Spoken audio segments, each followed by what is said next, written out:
Hey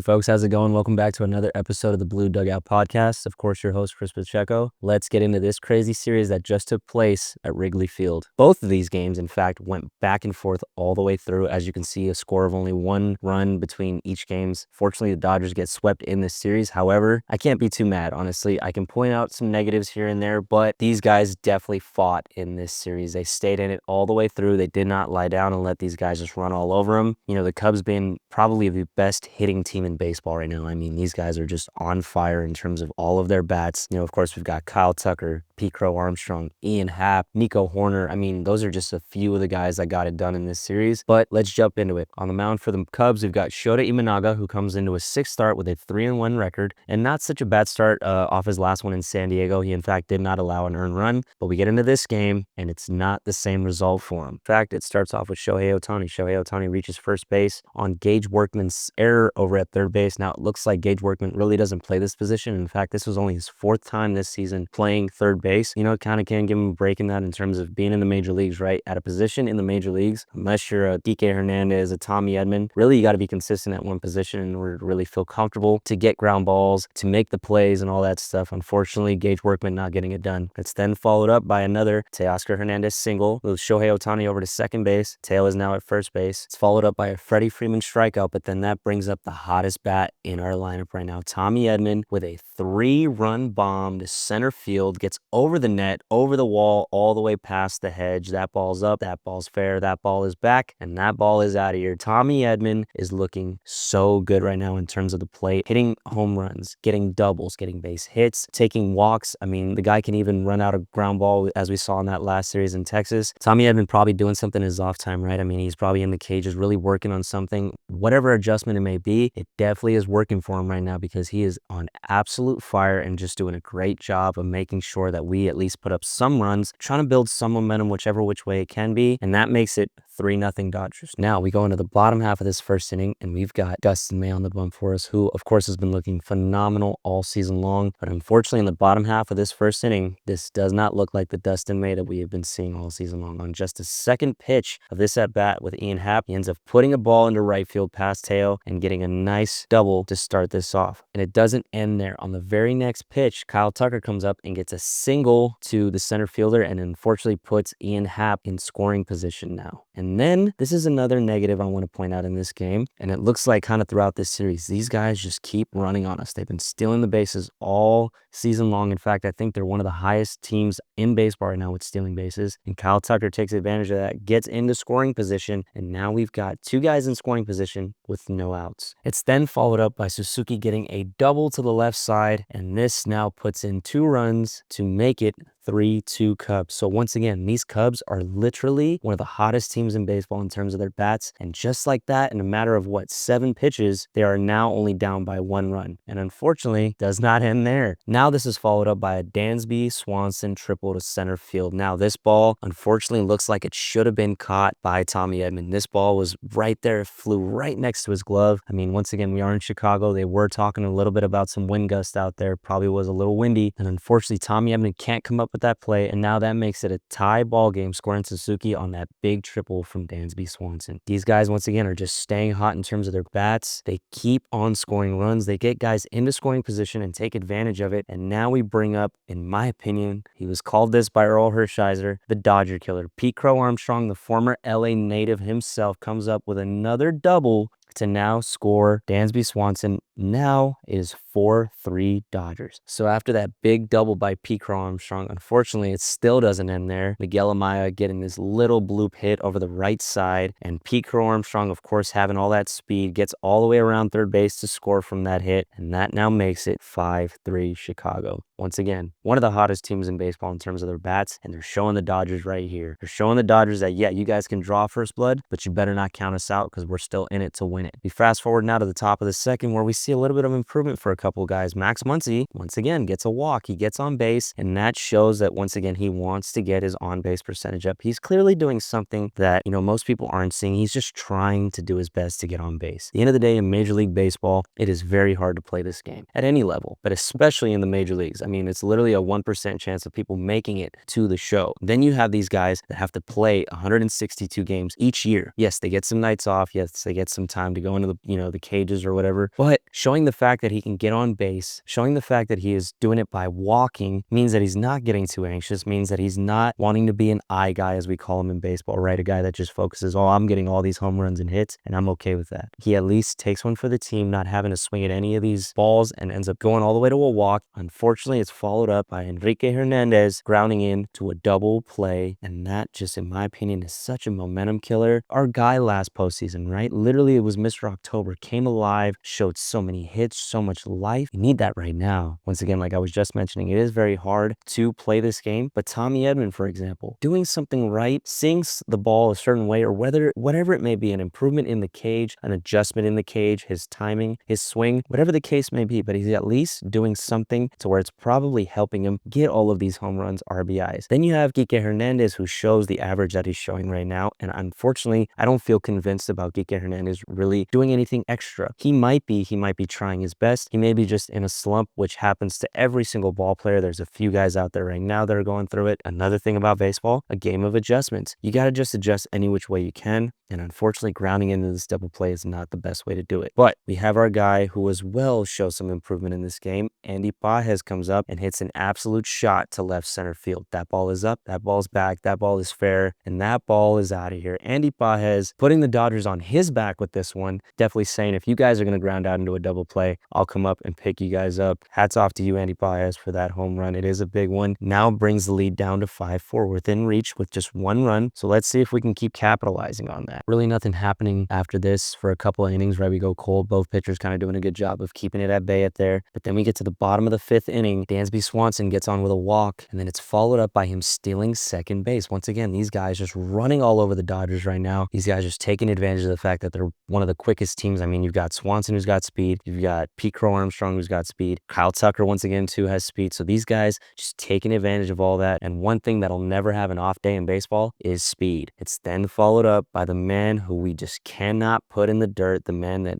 we cannot get rid of. This guy is like a leech on our backs. Pete Crow Armstrong hits another bomb in right center field, now making it 7-4 Chicago. This dude, Pete Crow Armstrong, once again, Dodger fans here, and we bleed blue all the way, but I gotta give my hat off and give credit where credit's due. But this home run shows that he can do just that, get a bloop single, or he can even put one over the wall. He can put one down for a bunt. Pete Crow Armstrong is literally the man to be right now in terms of the offense of the Cubs. This guy is just going off, having multiple hits in each game. So hats off to you, Pete Crow Armstrong, for another great performance. Now we go into the top of the 6th now, where we have Will Smith, our guy, come up, and he is showing some life for the Dodgers. Ends up putting a ball into left center field, puts one over the fence. That ball's up, that ball's back. That ball is fair, and that ball is out of here. Now making it 7-5 Chicago. Will Smith, once again, another guy that has the bat pretty hot right now. Has a couple games where he goes a little cold, but I'll take it. I mean, at the end of the day, Will Smith is definitely one of the better players on the Dodgers, has shown that he can be consistent, shown that he can at least show some life, whether it be in Texas where he was having those sac flies and getting runs off of that, or even here where he's putting up a home run and still giving the Dodgers some life, still showing them that we are still in this fight and willing to go.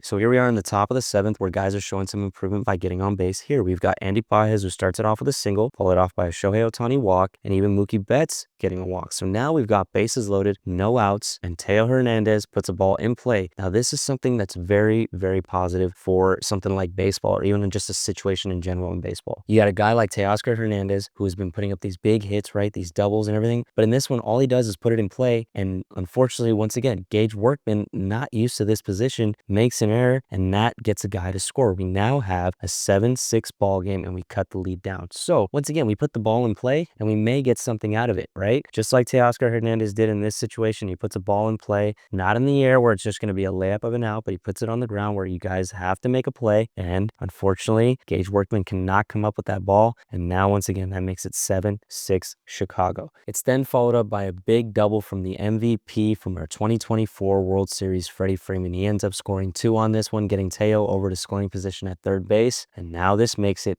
8-7 LA. So it doesn't end there as well. We've got guys like Tommy Edman coming up with a sacrifice fly to get Teo in. Now makes it 9-7. And then followed up by a Will Smith double, getting Freddie Freeman to score, and now makes it 10-7. So these guys just start piling it on in this inning, making sure that they make them pay for any last mistake that they made in terms of putting these guys in scoring position. But unfortunately, the Cubs are still not out of this race. So we now fast forward to the bottom of the 8th, where we have Alex Vesia on the mound for the Dodgers, and he comes up against one of their biggest hitters in Chicago, Kyle Tucker. Unfortunately, leaves a curveball just too high for Kyle Tucker, right in his spot, and Kyle Tucker puts a ball deep into right field to now make it 10-9 Chicago. Now this is unfortunately not looking good for the Dodgers. Once again, the Cubs showing that they are not out of it until it is over. They are definitely coming back in this game. They're showing that they have a lot of fight. The Dodgers, of course, showing that they have a lot of fight too. But of course, if we leave a ball too high for these guys to hit, in fact, being the best team to be hitting right now in the major leagues, they're gonna make us pay for it. And that's exactly what Kyle Tucker does on this ball. We now get to the bottom of the 9th, where we have an opportunity to put these guys away. In fact, we even get 2 outs on 2 big hitters from their lineup. Nico Warner and Pete Crow Armstrong go down. And now we've got 2 outs in the bottom of the 9th. All we need is 1 more to secure a win. But Miguel Amaya of the Cubs not letting that happen. Now, this home run, in my opinion, was a little controversial. I don't consider this to be an actual home run. It hits that net. Obviously, that yellow line right over the top of the net indicates that that's the home run marker, but it hit the top of the wall. If that net's not there, that ball comes back into play. He maybe ends up on second, and we still have this ball game. But unfortunately, that net out in Wrigley Field gave him a little bit of help, and that net catches the ball before Tommy Edman does, making this game 10-10 in the bottom of the 9th. This is really where it felt like postseason ball. As you can see, Miguel Amaya coming around the bases, getting the dugout pumped, all these fans going crazy. It was just intense all the way through. So of course, this is baseball. We're not going to end in a tie. Now we go into extra innings, where back in 2023, MLB decided to make a rule, which I have never agreed with this rule since it's been in the books. It's, in my opinion, just a cheat sheet, or a cheat code, I guess you can say, to potentially get a win. We now have a runner at second base. Every single time we go into extra innings in any game, there will be a runner on second base. So unfortunately, they put one of their quicker guys, Vital Brujan, on second base to now have Ian Happ, another big hitter for them, hit this single to the right side, where Teoscar Hernandez comes up trying to fire him out, but Brujan just showing that he's got way too much speed, and the Chicago Cubs walk this one off 11-10. Once again, this game was fought all the way through. It was a battle all the way through. I cannot really knock the Dodgers too much on this game. They at least showed some life. They didn't lay down and let it be 11-0, 11-1. They went all the way to the end and gave it their all. Unfortunately, with the bullpen, though, got to be a little bit better at closing the door. We've got to be able to pick up our guy, Dustin May, who did not have that great of a start, but not everybody is going to have one of these, lights out performances every single game. As great of a pitcher as Yoshinobu Yamamoto is, he's not perfect, right? He will potentially have a bad start or two. Dustin May, same thing. He may not only have one bad start. This may be one of many, unfortunately. However, our guys in the bullpen got to try to pick it up after that, right? We've got to make sure that we can shut the door, make sure that if we have a lead like 3-4 runs, we try to keep it. We don't give up any sweet spot pitches to any of these guys. We keep the ball low, get ground balls if we're going to throw to contact, so that way we can make the outs, we can have our defense help us. So of course, like I said, the positives in this are the bats came alive. Tommy Edman, once again, is just on absolute fire. You cannot stop this man right now. He's one of the hottest hitters in the National League. And unfortunately, he's kind of one of the guys that just stays consistent on the Dodgers. Everybody else has their night, not really having their night. Unfortunately, Tommy Edman right now is really the only one that has been proving night after night after night that he is here to play the game, that he is here ready to fight. Once again, can't knock the lineup too much in this one. They tried their best. They gave it their all. Scoring 10 runs does say something. However, some negatives I can point out in this game. Shohei Ohtani, unfortunately, in my opinion, looking very anxious at the plate right now, right? I mean, a guy who was able to go to all fields in 2024, obviously breaking that record at getting that, 59-54 record on his belt, did a great job of just hitting the ball wherever it was pitched. This season, unfortunately, everything that I'm seeing is just pulled. He gets a ball at the outside part of the plate and he pulls it to the right side. He gets a ball over the middle and still pulling it to the right side, maybe even and just he's flying open a little too early, and that's what's causing him to pop the ball up. That's what's causing him to get these little weak ground balls. I mean, he got a little lucky with the fact that Workman does not play third base very often with that first hit that he got. But unfortunately, Shohei Ohtani right now, I mean, being one of the best hitters in baseball, being known as one of the best hitters in baseball, not really looking like it right now, unfortunately. Another negative I can point out in this game is the fact that the Cubs out-hit us. 17 hits, the Cubs. Dodgers only got 9. Once again, fought all the way through, but if they're going to get 17 hits, we might as well put up 15, 14 hits. We don't have to get more hits, but let's get a little bit more than 9. Let's put up double-digit numbers in the hit column if they are going to do the same as well. So unfortunately, we lose this one in a walk-off. Hard-fought game all the way through. I will still give my hat off to the Dodgers for this one because they really stayed in it all the way. They didn't just lie down after that big first inning. They came back and showed that we can have some innings ourselves. So that wraps up game 1. So let's jump into game 2 now, where we don't really have a specific starter for the game. In fact, us Dodger fans know this game to be a bullpen game. We have a total of 7 pitchers that come on to this game. We have Ben Casparius, Anthony Banda, Noah Davis, who in fact was called up from AAA when Landon Knack and Bobby Miller were sent down after those 2 bad starts that they just had. We've got Jack Dreyer, Kirby Yates, Evan Phillips, and Luis Garcia. These guys not doing too bad of a job as a whole. Just a couple of guys giving up some hits, walks. Didn't go in our way in this game, but they did not have too bad of a performance. So let's jump into it. We've got our starting 9, Ohtani at the top of DH. We've got Betts at shortstop, Teoscar Hernandez in right field. We've got Freddie Freeman at first base, Tommy Edman at second base. We've got Andy Paez in center field, Michael Conforto in left field, Miguel Rojas at third base, and Austin Barnes actually goes in behind the plate in this one. Our bullpen goes up against Matthew Boyd, who in fact had 3 earned runs against us the last time he faced us with that big hit from Tommy Edman that ended up scoring those 3 runs. And in this one, just looked like he didn't have it either. His line for the night is 6 innings pitched, 10 hits, 6 runs, 3 of them earned, 1 walk, 4 strikeouts, and gives up 2 home runs in this game. Our bullpen finishes the night with 8 innings pitched, 7 earned runs, 7 walks, 8 strikeouts, and 1 home run is given up in this one. So let's jump into it. To start this game off, it looks like pitchers keep their runners at bay. Both Matthew Boyd and Ben Casparius doing a good job of getting their job done. Get into the top half of the third, where it starts off with a Michael Conforto walk, followed up by a Austin Barnes single. Now, in fact, Austin Barnes, of course, not really looking too good to start the season, but is now on a 3-game hitting streak. This is his 3rd game where he receives a hit that at least he's been in the lineup. So hats off to you, Austin Barnes. Great job on this hit. I mean, once again, another guy showing some improvement, showing that he wants to do something on the plate whenever he is given the opportunity. He has been hot. He is keeping a streak going. So let's hope that continues. It is then followed up by a Shohei Ohtani single to make it bases loaded, 1 out. And that's followed up by the man with the bright smile. Teoscar Hernandez gets a line drive single to the left side, now scoring Conforto and Barnes, making this a 2-0 ball game Dodgers. So great job on Teoscar Hernandez's behalf on coming up in this clutch at bat. I mean, already has 2 outs in the inning and still decides to extend the inning, gets into the pitch count of Matthew Boyd, and ends up making it 2-0 Dodgers. We've got a couple more innings where the bats kind of go cold on both sides. Then we get to the bottom half of the 4th inning. It starts off with a Dansby Swanson single, followed by a Nico Horner walk,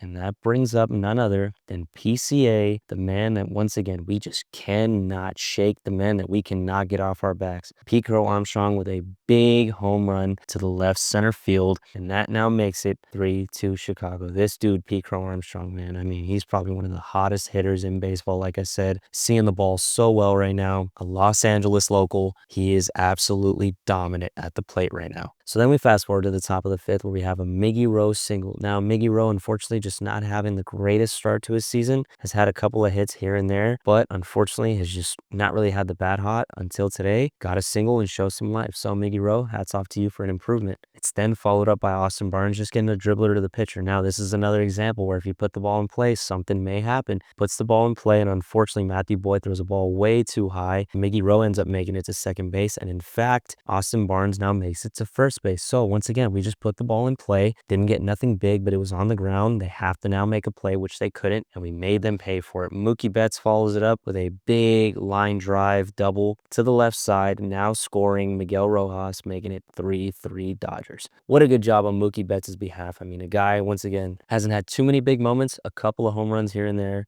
This double, which is a big moment. So Mookie Betts having a little bit of a slow start, but definitely keeping his bat hot, gets an RBI, and now that makes it a tie ball game. We are now at the top of the 5th, tie ball game, and we are still showing life. We now have Teo Hernandez up at the plate. He gets a ball and puts it into left center field. That ball is up. That ball's back. That ball is fair. That ball is out of here. Teoscar Hernandez now making it 5-3 Dodgers. What a way to capitalize on some momentum in this inning. We've got base runners. We capitalize it. We get these guys all the way around the bases to score, and that's how we need to be playing the game, so that way we can keep putting runs up on the board, have some insurance runs to then make it once again 5-3 Dodgers. Now we get into the bottom half of the fifth inning, and this is where the Cubs just start getting back at us and start making us pay for certain things. Once again, we're allowing guys to run all over us. We end up starting this one with a Kyle Tucker walk, then followed up by Justin Turner walking, and both of these guys end up stealing at the same time. We have a double steal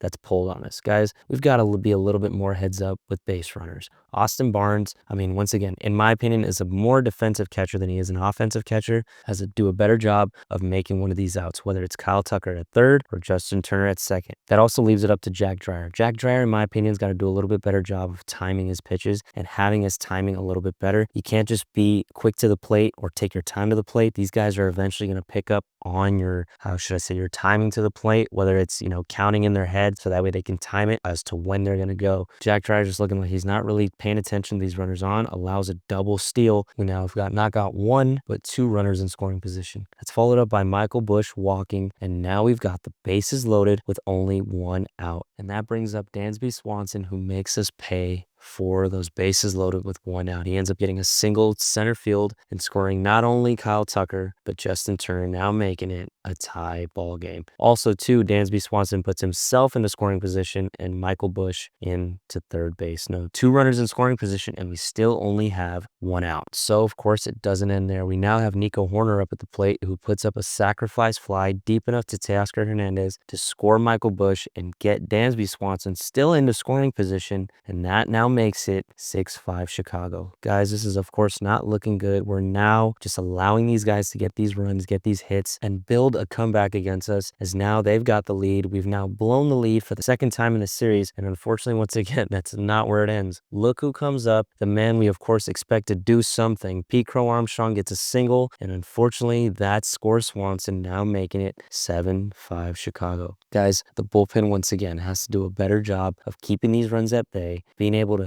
maybe read the scouting report and understand that these guys need to be pitched a certain way, need to be thrown out a certain way, whatever the case may be. In my opinion, you can even put Crow Armstrong on first base with a chance to get an out at second base or a chance to get an out at first base. Yes, there is a runner at scoring position, but the fact that this guy has just been doing nothing but hitting the ball, maybe just put him on first base and try to get the next out. Now, unfortunately, it's not even going to end there. We now got Pete Crow Armstrong at first base, who ends up taking second base. Once again, we've got a guy running on us. We've got a guy that can just time the pitcher perfectly. And of course, now we have two guys in scoring position. However, I will admit Jack Dreyer does a great job of getting Carson Kelly to line out to the left fielder, Andy Pages. So we now get out of that inning after giving up 4 runs. Unfortunately, we blow the lead on that one. But Dodgers still showing some life. Dodgers showing that they have some fight in them. They're not going to roll over this time. They are going to keep fighting until the very end. We go to the top of the 6th now, and we've got none other than our center fielder, Andy Pages, up, and he shows some improvement in this at-bat as well. Gets a big home run to the left field side. That ball's up. That ball's back. That ball is fair, and that ball is out of here. Andy Pages